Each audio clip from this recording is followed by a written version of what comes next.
Hello everyone, welcome back. इस video में again एक इम्पॉर्टेंट क्वेश्चन हम लोग डिस्कस कर रहे हैं।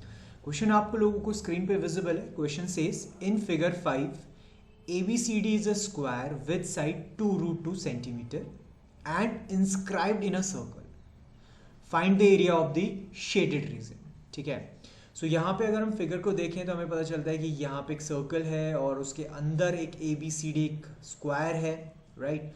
और हमें इस शेडेड पोर्शन का एरिया फाइंड आउट करना है। और आपको पता है कि व्हेनेवर अगर हमें कभी भी शेडेड पोर्शन का एरिया फाइंड आउट करना होता है तो हम लोग क्या करते हैं, टोटल एरिया में से जो अनशेडेड है उसको हम लोग माइनस कर देते हैं। तो ऑब्वियसली अगर टोटल में से अनशेडेड, क्योंकि टोटल जो फिगर है वो दो पार्ट्स में बटा हुआ है, इधर वो शेडेड है या अनशेडेड है। तो अगर टोटल एरिया में से अगर हम अनशेडेड माइनस कर दें तो ऑब्वियसली हमको शेडेड एरिया, शेडेड पोर्शन का एरिया पता चल जाना चाहिए। सिंपल है, राइट। नाउ तो अगर हम यहाँ पे देखें तो हम लोग कह सकते हैं कि area of the shaded portion या रीजन कह लीजिए आप, अगर हमें निकालना है तो ऑब्वियसली हमें क्या करना है, एरिया ऑफ सर्कल में से माइनस करना है area of the square. I hope ये सब लोगों को समझ आया, बिकॉज टोटल जो एरिया है वो सर्कल का है और जो अनशेडेड पोर्शन है वो स्क्वायर है। तो टोटल सर्कल में से अगर मैं स्क्वायर का एरिया माइनस कर दूं तो मुझे शेडेड पार्ट का एरिया पता चल जाना चाहिए। करेक्ट है ना। ये बहुत इंपॉर्टेंट है बेटा कि कभी भी जब आप कोई क्वेश्चन रीड करते हैं और उसका आंसर फाइंड आउट करना चाहते हैं तो मैं एडवाइस करता हूँ कि ना आप हमेशा ना पीछे से आगे की तरफ आओ। क्या मतलब है इसका? एक मतलब ये है कि क्वेश्चन रीड करके हम सॉल्व करना शुरू कर रहे हैं। एक ये है कि जो हमें फाइंड आउट करना है हम देखें कि इसको फाइंड आउट करने के लिए हमें और क्या क्या चीज़ें चाहिए। जैसे फॉर एग्जांपल शेडेड पोर्शन का एरिया चाहिए, कैसे निकलेगा? टोटल में से अनशेडेड का एरिया माइनस कर दो, राइट।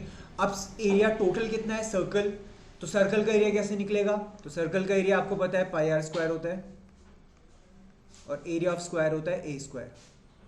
अगर आपको यहाँ पे रेडियस और साइड पता चल जाए तो एरिया निकल जाएगा, सिंपल। तो मैं क्या करूँ, देखो पीछे से आगे की तरफ सोच रहा हूँ, आगे से नहीं सोच रहा हूँ, समझ रहे हो? तो दिस वे आप किसी क्वेश्चन को बहुत इजीली सॉल्व कर पाते हो। ठीक है, अब यहाँ पे अगर हम देखें तो हमें साइड ऑफ द स्क्वायर पता है, पाई का वैल्यू 3.14 यूज़ करना है हम लोगों ने, but radius of the circle अभी नहीं पता हम लोगों को। और साइड ऑफ द स्क्वायर मुझे पता है, दैट इज 2√2, तो 2√2 का होल स्क्वायर, राइट। तो अब कुल मिला के अगर मुझे किसी तरीके से रेडियस ऑफ द सर्कल पता चल जाए तो मेरा आंसर निकल सकता है। अब रेडियस ऑफ द सर्कल कैसे निकलेगा? ठीक है, अब ये बहुत इंपॉर्टेंट चीज़ है कि अगर हम इस क्वेश्चन को ध्यान से देखें तो हमें रियलाइज करेंगे कि जो ए से लेके सी तक ये ABCD स्क्वायर का डायगोनल है और ये डायगोनल इस सर्कल का डायामीटर भी है। देख रहे हैं आप? तो ये बहुत इंपॉर्टेंट है कि ये इस फिगर को देखकर समझना कि जो डायगोनल ऑफ द स्क्वायर है वो सेम है डायामीटर ऑफ द सर्कल। ठीक है, अब आप क्या करें, डायगोनल ऑफ अ स्क्वायर अगर आप निकाल सकते हैं तो उससे डायमीटर ऑफ द सर्कल निकल जाएगा और एक बार जब ऐसा कर लेंगे तो रेडियस अपने आप निकल आएगा, उसका हाफ कर दीजिएगा। ठीक है, अब डायगोनल कैसे निकलेगा स्क्वायर का? डायगोनल ऑफ अ स्क्वायर का फॉर्मूला होता है a√2। आई थिंक ये सब लोगों को याद होगा, नहीं याद है तो प्लीज कर लो। किसी भी स्क्वायर में उसका डायगोनल फाइंड आउट करने के लिए हम लोग क्या करते हैं, साइड को, ए यहाँ पे क्या स्टैंड कर रहा है साइड के लिए, उसको हम √2 से मल्टीप्लाई कर देते हैं, राइट। सो डायगोनल निकालने के लिए किसी भी स्क्वायर को क्या करेंगे, साइड को √2 से मल्टीप्लाई कर देंगे और साइड हमें ऑलरेडी गिवन है 2√2, तो √2 into √2 is 2 and 2 into 2 is 4। तो इसका मतलब diagonal of this square must be 4 और ऑब्वियसली अगर डायगोनल 4 है तो सर्कल का डायमीटर भी 4 होगा, देयरफॉर डायमीटर भी 4 होना चाहिए।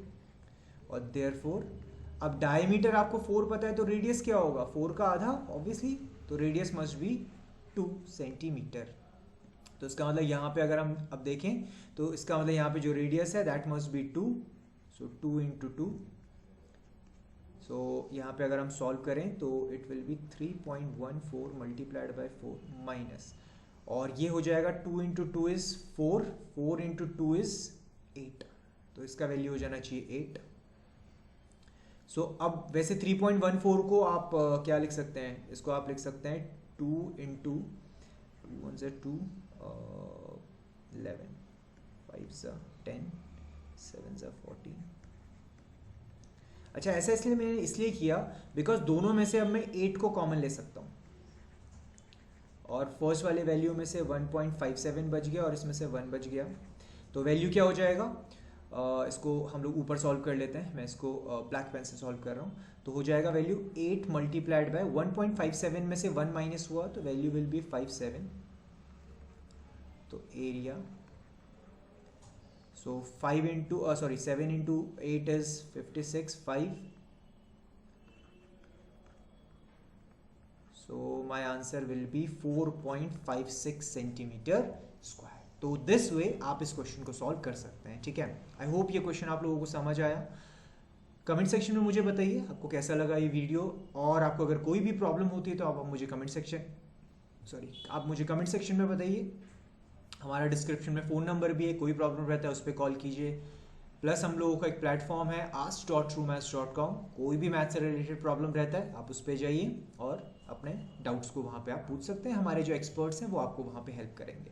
Thank you very much for watching this video.